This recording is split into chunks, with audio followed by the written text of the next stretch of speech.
episode I can't come back from. It's like starting to do the work and like start seeking the help. I mean, the things he would say are really, really bad.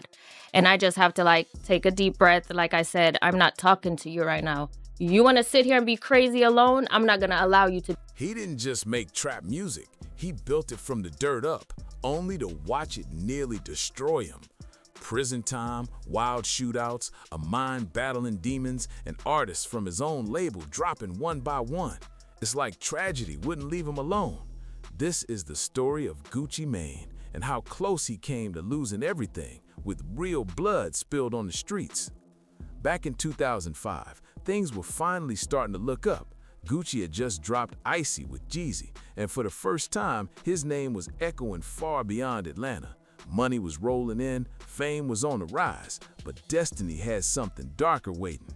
That same year, before he could even enjoy his success, everything nearly ended in one brutal night. A group of men pulled up to Gucci's home, not for a robbery, not for random violence. This was personal. These men were connected to Jeezy's crew, CTE, and they weren't there to talk. What happened next would mark Gucci for life and light a fire that burned through hip-hop for years. Gucci pulled out his weapon and shot one of the intruders. His name was Henry Lee Clark III, but in the streets, they called him Pookie Loke. The case was ruled self-defense, but the scars ran deep. Gucci had just taken a life, and now a whole squad wanted revenge. This wasn't some fake rap beef with diss tracks and stage drama. This was real. The music disses came, sure, but so did real danger that followed Gucci everywhere he went. I don't never want to have an episode again. I'm like, I'm gonna see a therapist. I just didn't never want to have that happen again. And then my wife was pregnant. I don't want to raise a family. And then, but before all that chaos, before fame and beef, Gucci was already caught up in the system.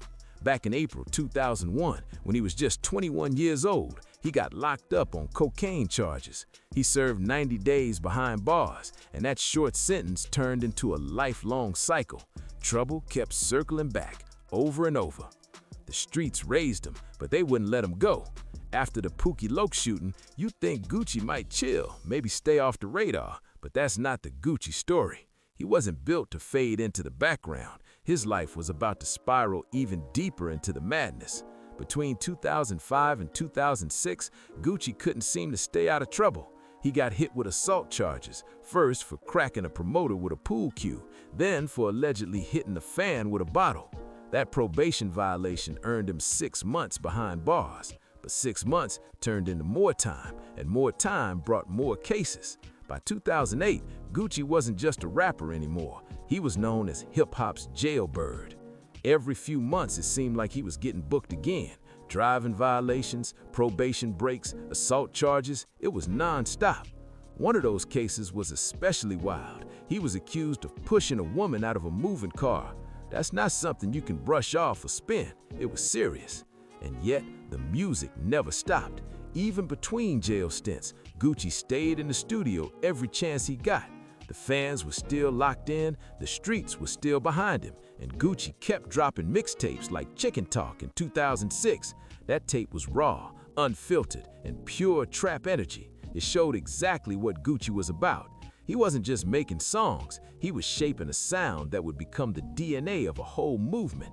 Trap music was being born right in front of everyone's eyes, and Gucci was one of the architects, standing shoulder to shoulder with T.I. and Jeezy. But his legal issues kept haunting him, no matter how much success he saw. It was like he was trapped in two battles at once, one against the fast-changing music industry that forgets artists overnight, and another against his own self-destructive habits that kept pulling him back behind bars. Then came 2013, and things hit a whole new level. Gucci caught a federal firearm charge after being caught with a gun, and this time it was serious business. The judge handed him 39 months, more than 3 years gone, just like that. While the rap world kept spinning without him, Gucci was locked away, watching time slip by.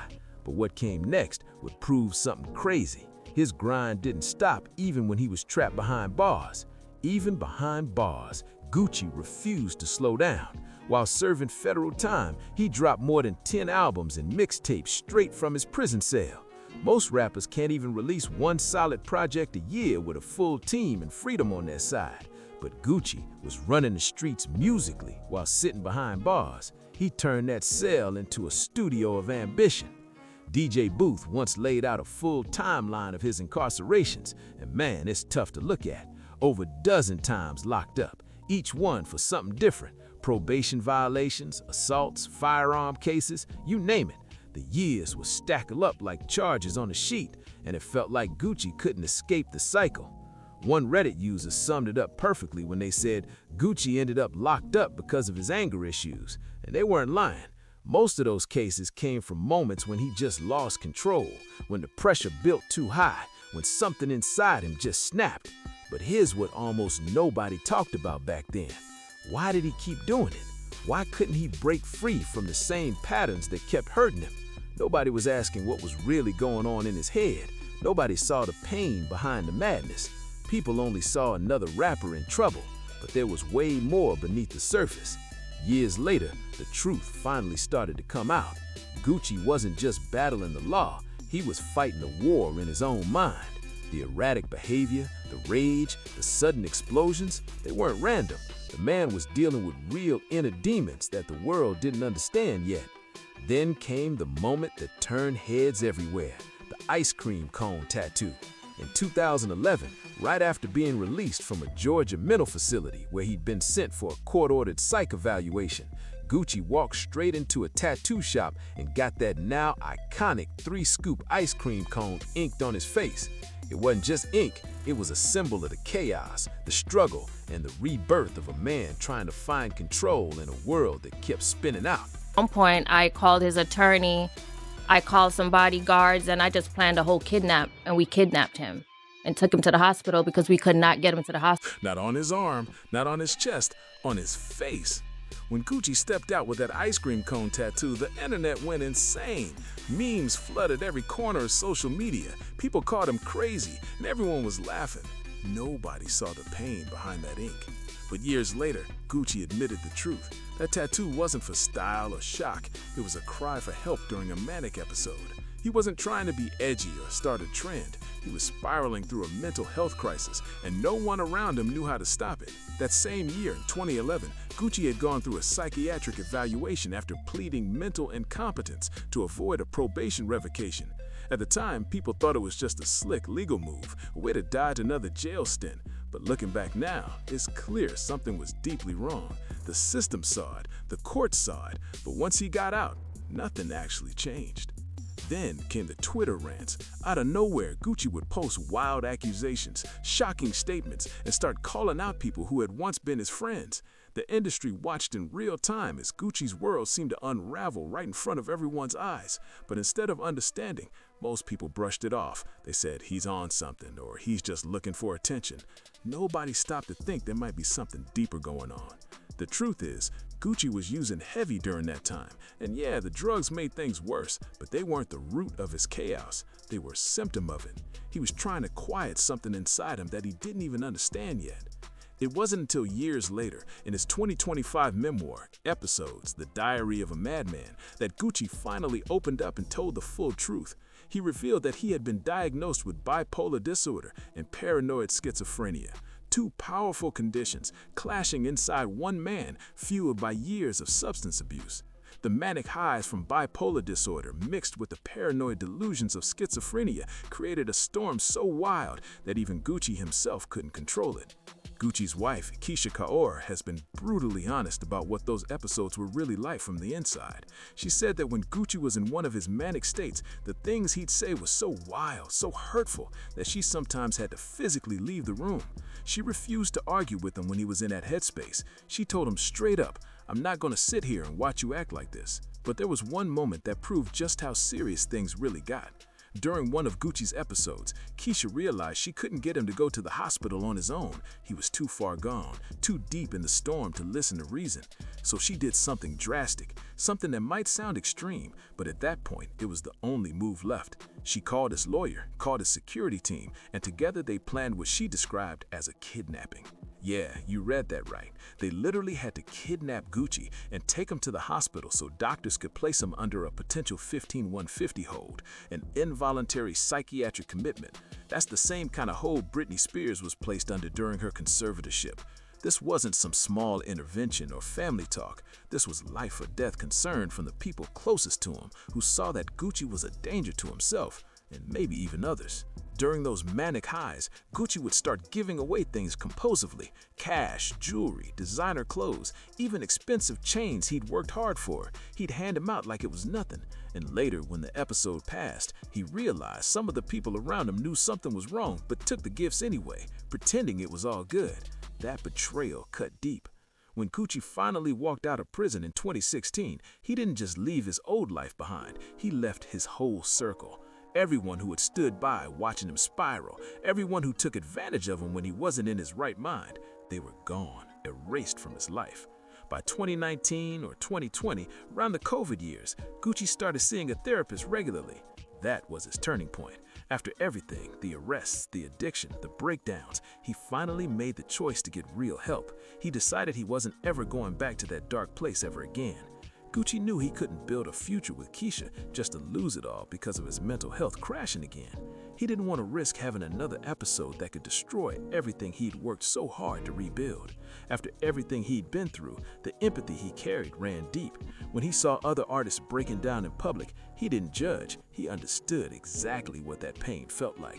In interviews, Gucci said that when he watched stars go through public meltdowns, he could see himself in their struggles. When Kanye West started having episodes during his marriage to Kim Kardashian, Gucci actually tried to reach out to Kim herself. He wanted to help, to share what he'd learned from his own battles, but he couldn't get through.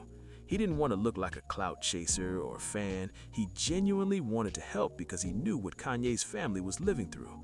Over time, Keisha became the anchor that helped keep Gucci grounded. She came up with her own system to manage his mental health, one that actually worked. The first thing she does when she senses an episode coming, she deletes his apps. Instagram, Twitter, everything goes. She's refusing to let the world watch her husband spiral in real time. She's not about to let social media turn his pain into entertainment. And her advice to Gucci? Simple but powerful. Accept that you're sick. Fix it. No shame, no judgment, just honesty and action. That straight-up approach became their survival code. Now, Gucci gives credit where it's due. He says therapy, medication, exercise, and staying sober are what keep him balanced and strong today.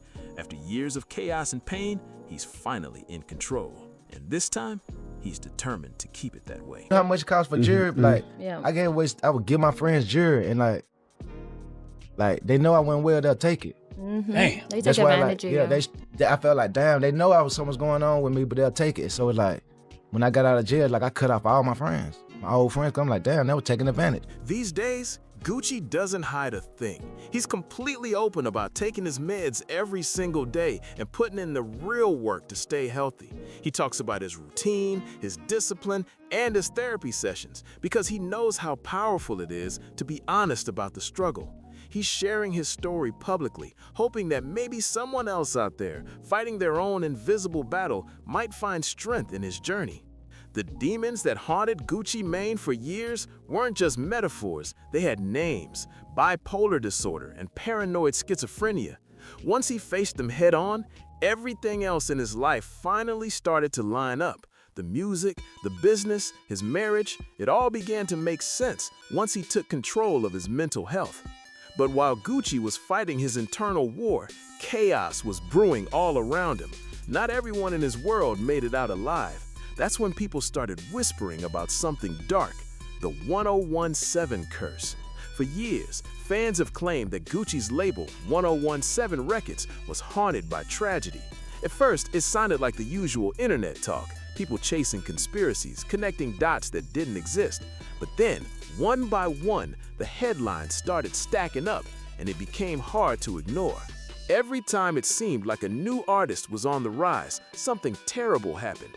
Arrests, long sentences, sudden deaths. It was like a cloud hanging over the label. Gucci didn't sign people randomly. He saw himself in these artists. He saw that same hunger he had coming up in East Atlanta, that same raw talent that just needed a chance. He wanted to give them a platform, a way out, but somehow, tragedy kept finding them. One of the most heartbreaking losses came in June 2024, when Enchanting, just 26 years old, passed away from an accidental overdose involving oxycodone and benzodiazepines. She wasn't just another artist, she was one of the brightest lights on 1017, a female rapper holding her own in a male-dominated crew, finally gaining real traction and building her own wave. Gucci paid tribute to her on X, calling her a true star. And less than 2 years before Enchanting's death, another blow hit the label hard. Big Scar passed away in December 2022 at just 22 years old. Another overdose, another young life gone way too soon, another dream that never got to fully shine. The aftermath got ugly too. Rumors and accusations started flying that Gucci didn't come through on his promise to cover the funeral costs. It turned into public drama at a time when everyone was still grieving, showing just how heavy that so-called curse felt around 1017. Then came the drama that made everything look even worse. After Big Scar's death, rumors started flying that Gucci had asked for his chains back, and whether that was true or not, the timing was brutal. It made Gucci look cold, like he didn't care, right when people expected him to be grieving with the family. The internet ran wild with it, and the backlash was instant. But the tragedies didn't stop at death. The 1017 roster kept getting hit with legal chaos too. Mac Critter got charged with murder in 2023. Pooh Shiesty got sentenced to more than 5 years in a federal firearm conspiracy case. Fugiano ended up serving time after cutting off his ankle monitor and going on the run. And Hot Boy Wes, well, he got locked up on a robbery charge. It was like every few months something new dropped, and none of it was good. Before long, Reddit threads were lighting up with wild theories, people asking if 1017 was cursed or if there was some deeper conspiracy. They pointed out that at least 7 artists from the label had faced serious tragedy or jail time in just a few short years. That's not something you can call bad luck. That's a pattern, one too big to ignore. In 2024, Keisha Kayor finally stepped in to defend her husband against the backlash, and she didn't sugarcoat a thing. Her response was sharp and straight to the point. We can't help grown men. She was tired of people blaming Gucci for every bad decision his artists made. She reminded everyone that Gucci had lived through the same struggles, and the only reason he survived was because he chose to change. He couldn't make that choice for anyone else. Gucci himself finally addressed the so-called curse in an interview that same year. He said watching his artists fall into the same traps hit close to home because he knew that life firsthand. He understood what they were going through, but he also made it clear their choices were their own. He couldn't live their lives for them, no matter how much he cared. By October 2024, Gucci had reached his breaking point. He hopped on Instagram and announced through a reel that he was cutting almost everyone from the label. Out of the whole crew, only Pooh Shiesty and Fugiano remained, and even they were still fighting legal battles. Everyone else was gone, and the empire Gucci once tried to build had been stripped down to almost nothing. And the pain didn't stop there. The losses went way beyond just his 1017 signees. Gucci has been surrounded by death for most of his career, and not just within his label. The losses reached deep into the heart of the rap game itself. In 2022, he dropped a song called Letter to Takeoff to honor the Migos member who was tragically shot and killed. Then in 2021, another Atlanta legend, Young Dolph, was murdered in cold blood. These weren't Gucci's artists, they were his friends, his collaborators, his people. Every death hit close, reminding him how fragile life in the streets and in this industry really is. By 2025, the heartbreak still hadn't stopped. Gucci's longtime affiliate, Young Scooter, a day one who had been making music with him for years, died at just 39 years old. The cause? A leg injury he suffered while running from police. Another senseless death. Another name added to the list of fallen brothers. In his memoir, Gucci revealed that the losses of Big Scar, Enchanting, and Rich Homie Quan were the breaking point that pushed him to finally open up about his mental health battles. Those tragedies made him realize how silence kills. He wanted to show people that talking about your struggles doesn't make you weak, it might actually save a life. Gucci hoped that by speaking out, by being real, he could reach someone standing on that same dangerous edge and pull them back before it was too late. The so-called 1017 curse might not be supernatural, but it's real in another way. It's the reflection of a bigger, deeper problem in hip-hop and street culture. So many young men from hard backgrounds finally make it out. They get fame, money, attention, but they bring the pain, trauma, and habits of survival with them. No one teaches them how to handle success when their minds are still stuck in survival mode. They don't get therapy, they don't get proper support, and when things go left, they go left fast. Gucci lived through his own version of that curse. He's been through it all: incarcerations, breakdowns, addiction, and chaos. But somehow, he made it out alive and stronger than ever. Not everyone gets that second chance. That's why his story matters. Because for every Gucci Mane who finds peace, there are too many others who never get the chance to turn it around. To everybody. I apologize to everybody who will accept my call. I apologize to. When you see artists doing that now, do you know exactly what they're going through? I wish I could talk to the people that know them to tell them how to help them. I tried to reach out to Kim when Kanye was going through an episode. It bothered me so much, but I don't know her, and I didn't want to feel like... Watching the people he once tried to help fall one by one has to weigh heavy on Gucci, a man who knows exactly how close he came to the same dark fate. The tragedy of 1017 Records isn't just about a so-called curse. It's about something much deeper. A broken system that chews up young artists, spits them out, and leaves them to fight demons no one prepared them for. It's about that huge gap between getting a record deal and getting real support. Signing a rapper doesn't automatically save them from the streets that raised them. The money, the fame, the clout, it can't erase trauma or replace therapy. That's what makes Gucci's story so haunting. He tried to give others a shot, but the system itself kept pulling them back into the same pain he barely escaped. And just when people thought they had Gucci's whole story figured out, the internet flipped the script and started writing its own wild chapter, one that wasn't even real. Lies, conspiracies, and chaos spread like wildfire.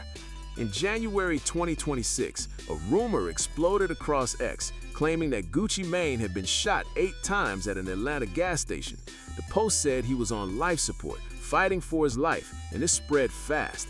People were reposting and reacting without hesitation because that's what the internet does. It thrives on shock, not facts. But none of it was true. There were no police reports, no hospital confirmations, not even a word from Gucci's camp. It was 100% fake, a viral hoax that blew up simply because people online will believe anything if it sounds dramatic enough. And that wasn't even the only wild rumor floating around.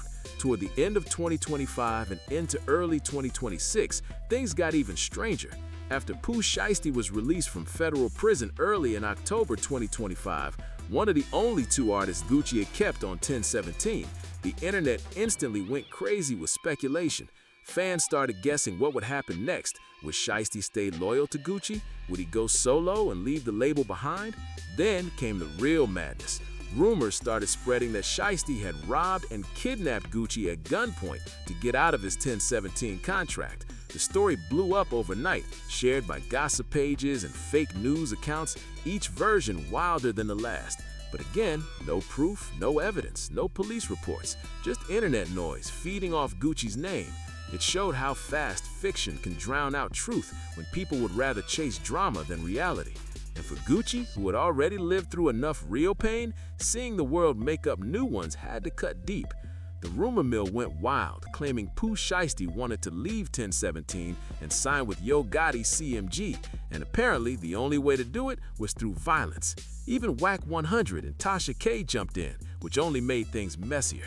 It turned into a circus of speculation with zero real proof behind it. Gucci's response? Smooth and simple. He posted a photo of his jewelry on Instagram with the caption, "We only roll diamond splits." No long statement, no denial, just a quiet flex showing he still had all his chains and everything was cool. Shiesty's still on home confinement until April 2026, so their full reunion hasn't happened yet. But from everything Gucci said, there's no real beef, just more internet noise. And then there's the clone theory, a wild rumor that refuses to die. Some folks still believe the real Gucci Mane was replaced by a clone after prison because of how much he changed physically. Before prison, he was heavier. After prison, he came out fit and focused. So people started saying that can't be the same guy.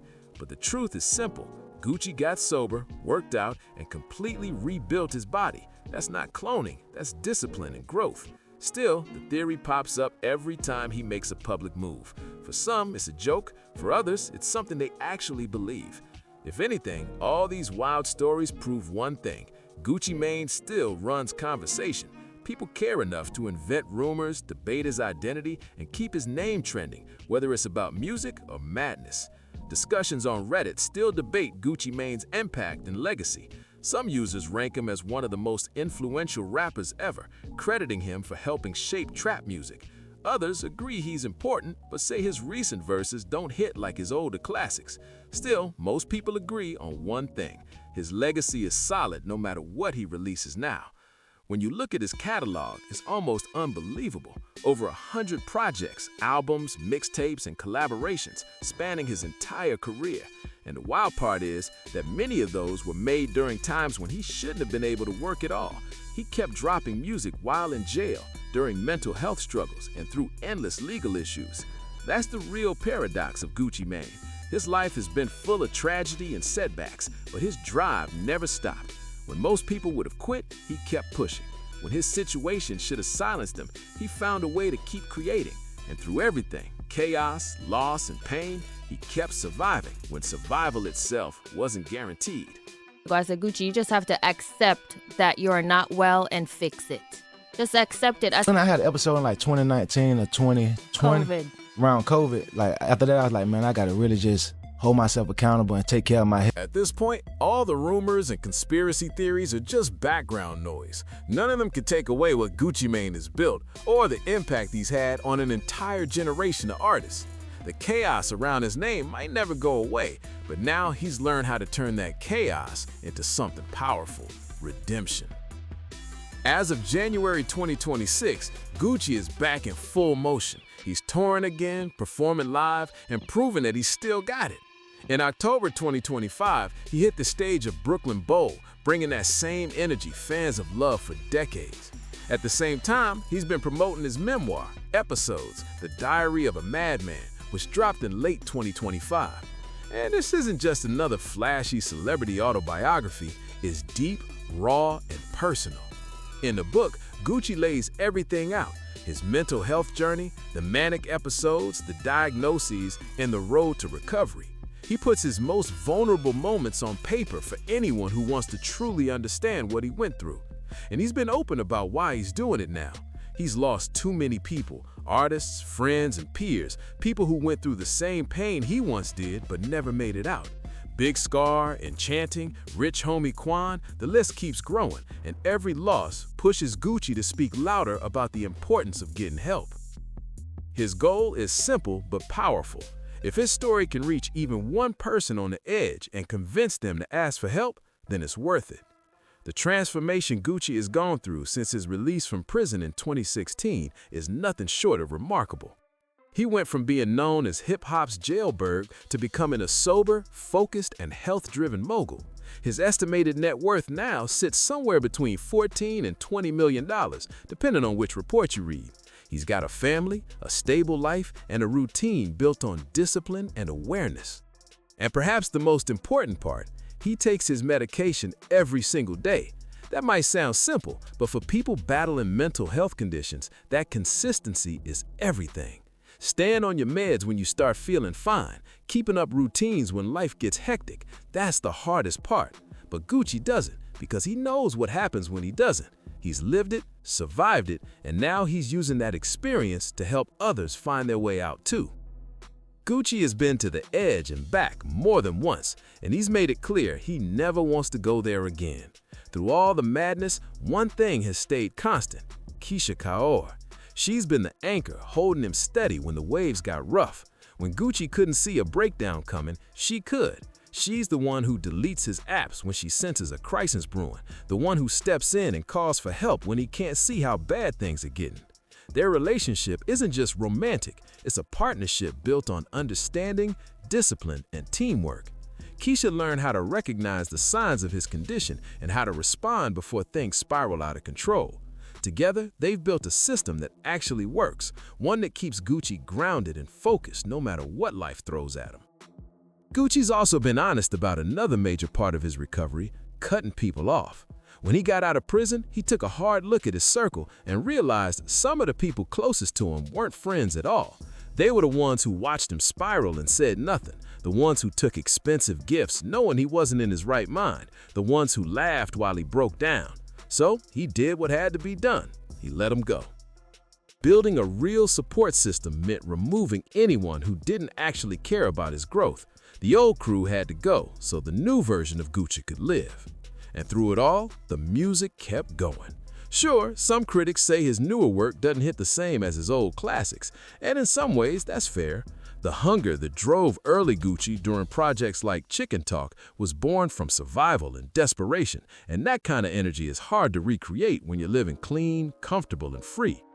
But Gucci's impact was never just about individual songs. It was about the blueprint he built, the sound, the attitude, the movement.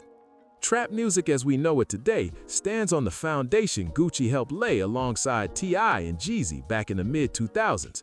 Every artist who raps over booming 808s, every verse that paints life from the streets up, that's a piece of Gucci's legacy still echoing through the culture.